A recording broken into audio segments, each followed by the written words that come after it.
Hello, I'm Earl Weinberg, and this is Book Circle Presents The Cavalry Cycle. This time we'll continue our reading of 30 Toes Short. Buckjack stood next to Petra, watching Carlin and the Fanator. The two gamblers sat on the grass to the left and right of a small white cloth the Fanator had conjured from a pocket handkerchief. It looked like preparations for a picnic, but was in place of a table. There were also poker chips conjured from leaves and a pack of perfectly ordinary cards, as far as Buckjack knew, from the backpack of the Fanator's mount, or bearer, or whatever he should be called. Daerock, the servant and sometime mount, stood on the other side of the gambling pair, still in human form. Outside the square of the four stones stood the troop and an unknown number of other fays, the whole population of La Forêt de Briquel, for all Buckjack knew. The Fanator offered Carlin the first deal. Carlin accepted. Both were smiling, both were holding their cards close to their chests, and if anyone in the shadowy audience could see more details, none were stupid enough to make any remark. Buckjack tried to follow play, but soon gave up. He knew the rules, but was not so expert that he could deduce anything about the state of play from watching the players draw and discard and bet. So instead he studied the players. He had not seen Carlin's poker face before, but it looked good, a confident and unwavering smile. If there was a bit of tension in it, and if his posture was a little stiff, the stakes were high after all. And the telltale tail was at the other end, and motionless. As for the Fanator, what poker face? What face? That floating mask had moved in speech and expression before, but now it was immobile, just slightly smiling in counterpoint to Carlin. The invisible body seemed relaxed, to judge by the drape of the clothes. He realized he was shifting on his hooves and stilled himself. What kind of fey is the Fanator? He asked Petra in a low voice. I mean, is he mortal-born? Fey simple? What? Rumor guesses angel blood, but it only guesses. Buckjack nodded. It did not really matter whether the Fanator was kin of angels and old gods, an ex-mortal like Petra, or the kind of natural fey that apparently just happened like Eowyn. He had clearly wound up powerful, skilled, and whimsical. He fingered the walkie-talkie in his pocket. It was useless now. No calling for help on their souls. Carlin and the Fanator showed their cards. Still smiling, Carlin picked up a pile of chips and put them in front of the Fanator. He had lost the first hand. Buckjack studied the Fanator again. How could Carlin read any tells there? Well, there was the occasional flickering light behind the sunglasses. Holy St. Martin. There, floating in the air before Carlin, was the Fanator's hand reflected in the sunglasses. Buckjack could not see it from this angle, but Carlin must be able to. Had he noticed? Then why had he lost the first hand? Had he noticed too late? Not at all? Playing dumb? Just not got the cards? However long his mind had been whirling in uncertainty, it had been long enough for the next hand to be played out. Carlin won it. What if this was a test? The Fanator was a master of illusions. What if the reflections were lies next time? What if it had been a test and Carlin was supposed to notice and stop the game, nobly telling the Fanator so the problem could be corrected? But he hadn't, so under no circumstances must the issue come up now. Was Buckjack giving anything away? He was shifting his weight again, but that told nothing. He stopped. Was he blushing? Hell no, he could feel his face was winter cold. Give away nothing. Just stand there and pray. Watching was unbearable. He closed his eyes and prayed some more. Not seeing was worse. He opened his eyes again. Carlin laid down his cards. So did the Fanator. Carlin reached forward as he had when he gave the Fanator his chips on the first hand, but this time he picked up the Fanator's stack, claiming them. The Fanator nodded. Buckjack watched Carlin breathe, first one rib cage, then the other. He felt his own chest doing the same thing. He reminded himself that the real danger was still to come. Carlin sprang to his feet. Could anyone who was not also a horse see the check on the rearing that would have had striking hooves to follow? Fight and flight. No. Play the game. Showtime. The Fanator rose and extended a hand. Glove. You have a shore leave belt, Mr. Carlin. Congratulations.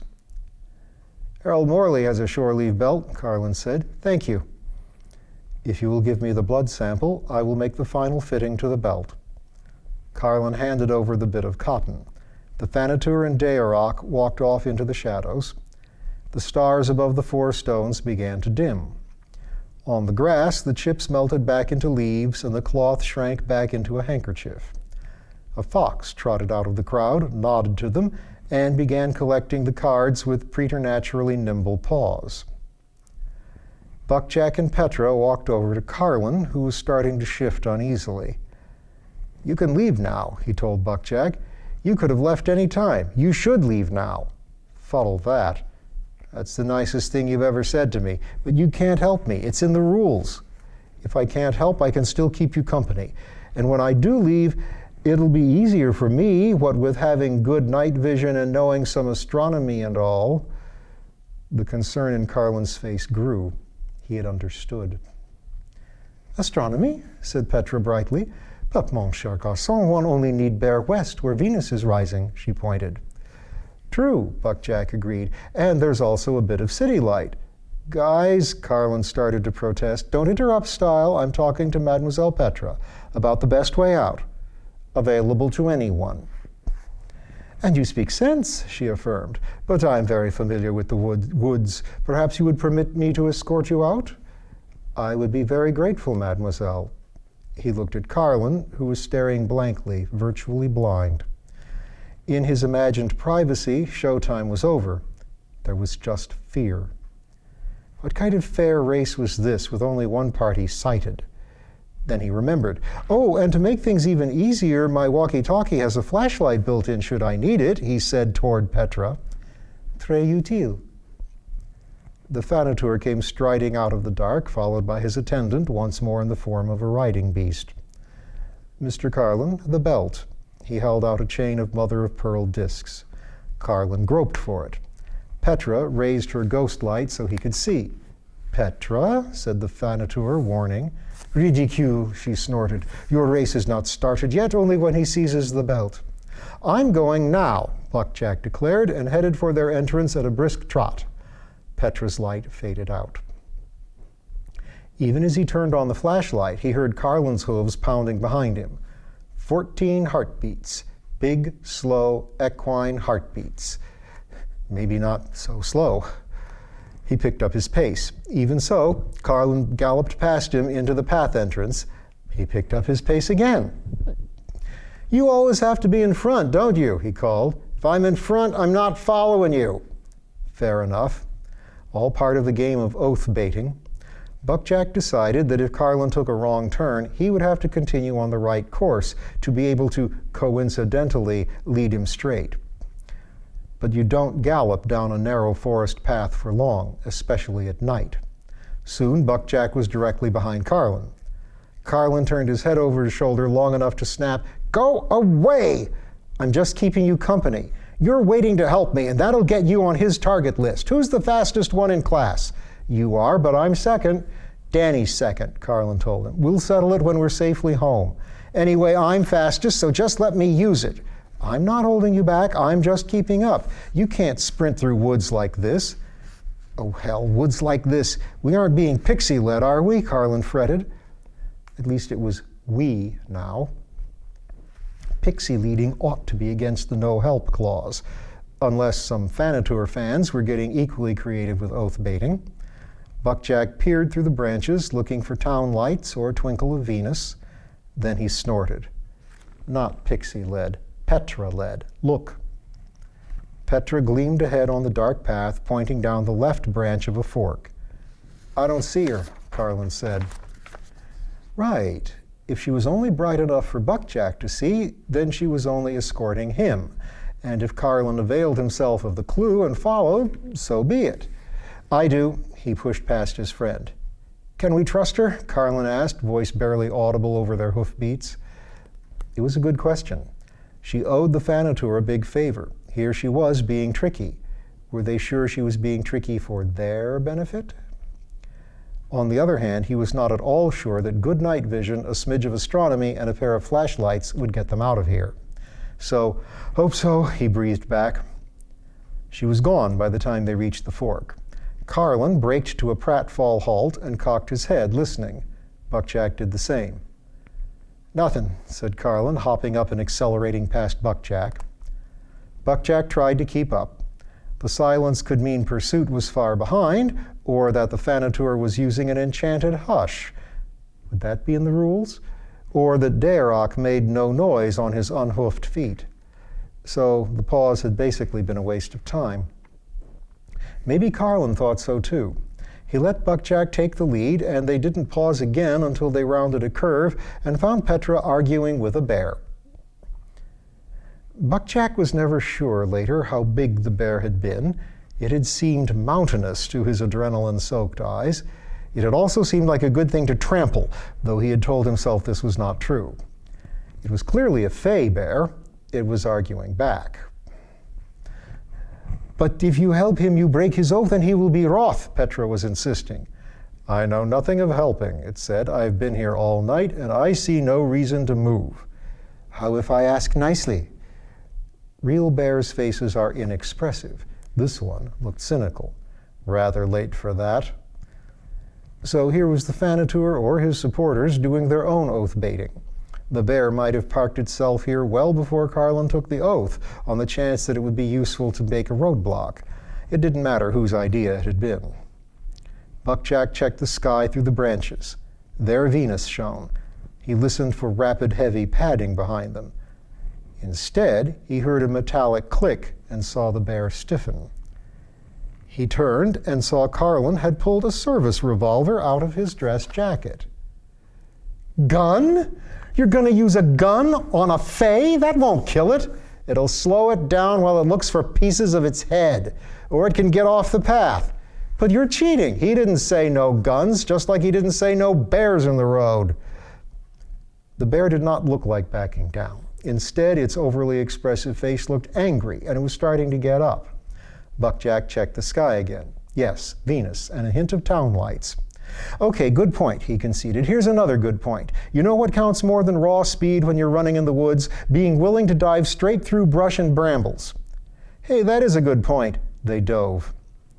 Behind, Buckjack heard the bear cursing and Petra warning it, if you chase, you help. There followed an unclockable time, stumbling, tripping, ignoring whipping branches and scratching thorns. Were the trees helping the Fanator? They seemed actively malicious. At one point, they were beating their way past the base of a fallen tree, and Buckjack found one hind foot entangled in a root. It would be a hind one, harder to reach. Carlin was immediately at it, sawing with his knife. Go, go, Buckjack urged. I'm in no rush. I'm not on his hit list. I don't know that. I don't believe that. Anyway, he's not near. We'd hear him or that lion horse crashing around, especially the lion horse. There. Buckjack kept his thoughts of enchanted hush to himself, thanked Carlin, and plowed ahead. More stumbling and tripping through whipping and scratching. Sometimes they seemed to be swimming in brush. Sometimes they seemed to be navigating a maze with invisible walls, discovered when the thickets would not yield anymore. Somewhere in there, their walkie-talkies ran down and the flashlights died. Brush is thickest near the edge of a forest. After a farewell skirmish, they broke through into a weedy strip between the forest and the wall. To their left were the pathway and the gateway, and on the path, just now exiting the forest, was the Fanator on his mount. Carlin couldn't see them. He was just panting at a walk, not yet even trotting. Go, Buckjack commanded and swatted his flank. And with that, he was probably on the hit list. Too bad. He dove into a gallop from a standing jump. In 4 strides, Carlin passed him. Good. The wall got lower the further it was from the gateway. Far enough to the right, it was only about 3 feet high. Buckjack didn't think they could beat the Fanator over there. Straight ahead, it was 7 or 8 feet high. Buckjack compromised and veered slightly right towards something that might have been 5 feet or a little more. He bumped into Carlin. Carlin was galloping in the dark toward a wall he couldn't see. On Buckjack's say-so. Dear God. He grabbed Carlin's left arm and steered. This way, he panted, then 5 feet high, parkour class. Carlin must have been able to see a little something because he didn't slap straight into the wall. He hit it running but already climbing, just as in parkour class, but without the padding and safety nets you provide for 1,000-pound students. All but the last quarter of Carlin cleared the wall. Buckjack reared and pushed on his rump. It was inelegant but effective. There was a thump. That's torn it, came Carlin's voice. Buckjack hoped he didn't mean a ligament. You're on the hit list now for sure. Get over here. Sure, puffed Buckjack. No worries. You're the better runner, but I'm the better jumper. He cast one glance at the approaching Fanator, and it gave him all the adrenaline he needed. He backed up one length and gave a running jump. Maybe not that much better a jumper. Both hind legs caught on the top of the wall. Instantly, Carlin seized him under the arms and hauled as he scrabbled with all legs. He fell. Thank you, Buckjack gasped. Any time, Carlin wheezed. Both were sprawled in the high grass. There was a little more light away from the woods. They clambered up, looked around, and there was the Fanator. Darock had reared up and stood with his forepaws on the top of the wall. Buckjack could clearly see blunt claws. His expression was unreadable, since he was not presently human and certainly not really a horse.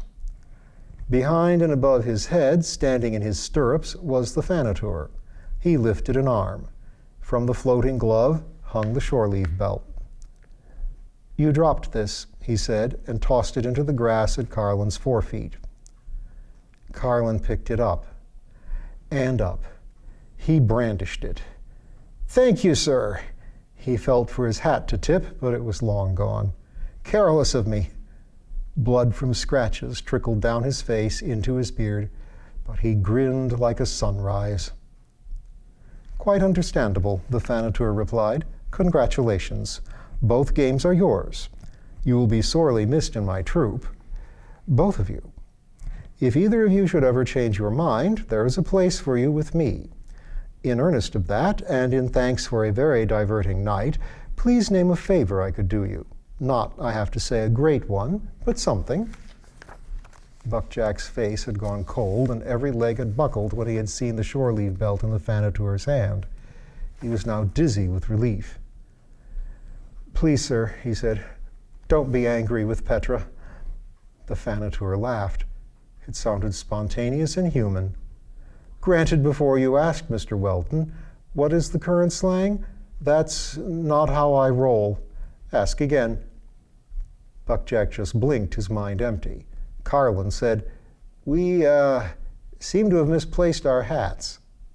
The Fanator laughed again. Done. Au revoir, gentlemen. He and Darock vanished behind the wall. They waited a minute, catching their breaths, feeling their cuts and bruises catch up with them, but no hats were flung over the wall. Suppose they'll be delivered later, Carlin murmured. Buckjack nodded. Suddenly, he was in a bear hug. He hugged back. Mes frères, mes frères. Just as suddenly, he was being held at arm's length by the shoulders. Thank you, John. Buckjack. That's the name you gave me, and it's the one I like. Buckjack. Are you crying? Again? You are the weepiest bloke I know. It's part of my transformation. Transformation? Horses don't weep. I do. I changed into me. But he was smiling by now. The path back to town was, after all, conveniently close, so they walked along the wall toward it. There at the gateway was Petra. She handed them their hats. Congratulations, mes amis. All is well. Thank you, mademoiselle, said Buckjack. And again, thank you. I must admit I wasn't sure we could trust you. You owe him a big one, you said, for letting you out of his troop so soon. What better repayment than to snare someone else into his troop? Vraiment, that would have been a good way to pay him off. But not with you, mes brave poulains. All the idea of leaving the troop promptly is that I am not going to be his creature. No, I might well pop someone into his troop, but it will be someone I pick, who will be happy there, or who deserves to be there, happy or not. I'm going to be a good fairy, much more rewarding in the long run, and the long run is much on my mind nowadays.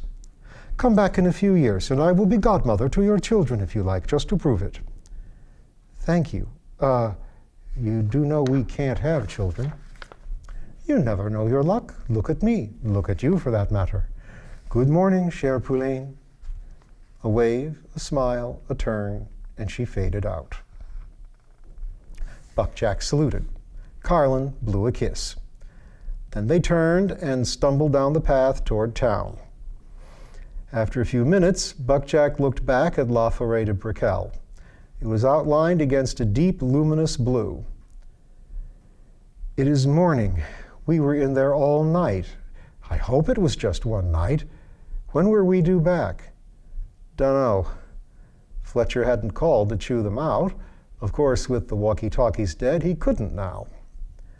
They heard a distant ship's bell and looked at each other. Do you think the fleet's in? Carlin asked. And we'll find out about the fleet and about the rest of their adventure next time.